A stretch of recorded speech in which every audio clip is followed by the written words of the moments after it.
Alright, so putting it back all together now.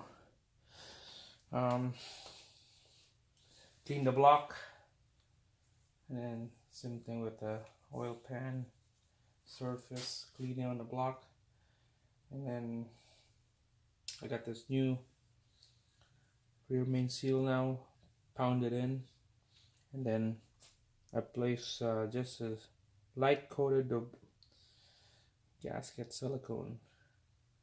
Make sure to clean it good. The better clean is the better. That would seal and bond all this gasket together. When you talk to the rear main seal, make sure when you pound it in this way, make sure it would seat properly on each corners here. The brown seal, make sure it will attach to this metal. There's no gap all the way in. So that's one of the techniques, I guess.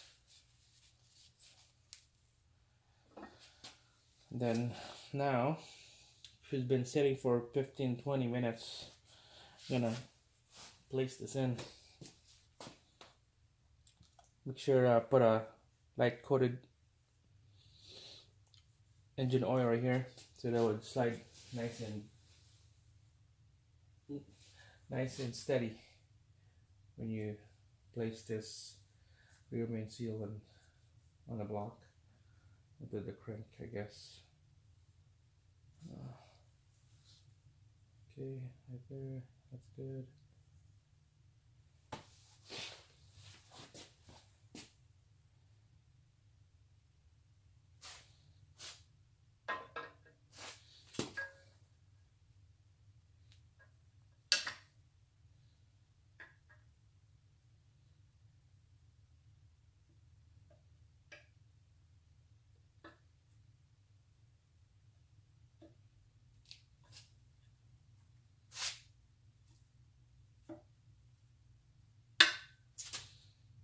Use the dowel pin to line them up. There you go.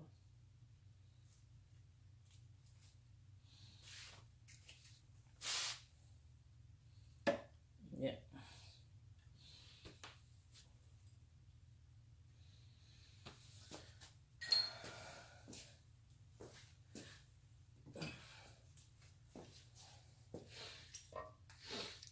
Rubber mallets.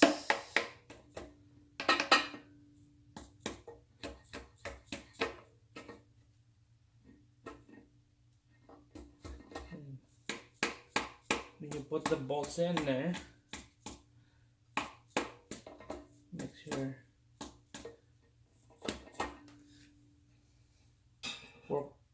make sure you put it in there. There's a pattern when you throw this thing down, but basically work in the middle out. So you put the bolts in here, and then just go around, going outside the housing, pretty much. So that's how you place this thing on there. And let's see the bolts now. Some say that you put the beads of gasket on the bolts. Beads of gasket maker. Just not much, just a little bit. Like this, that's good enough.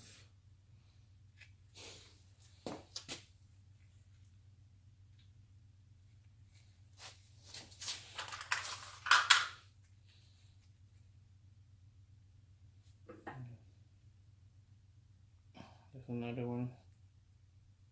So you get the picture. So do all that, torque it down.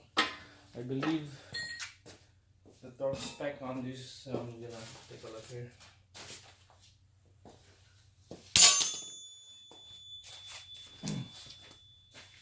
Rear main seal, torque spec,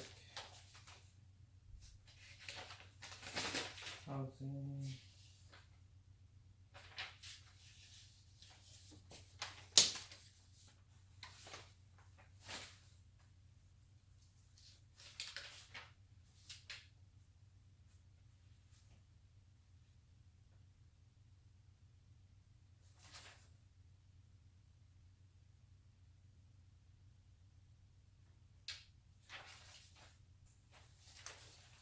crankshaft rear oil seal retainer,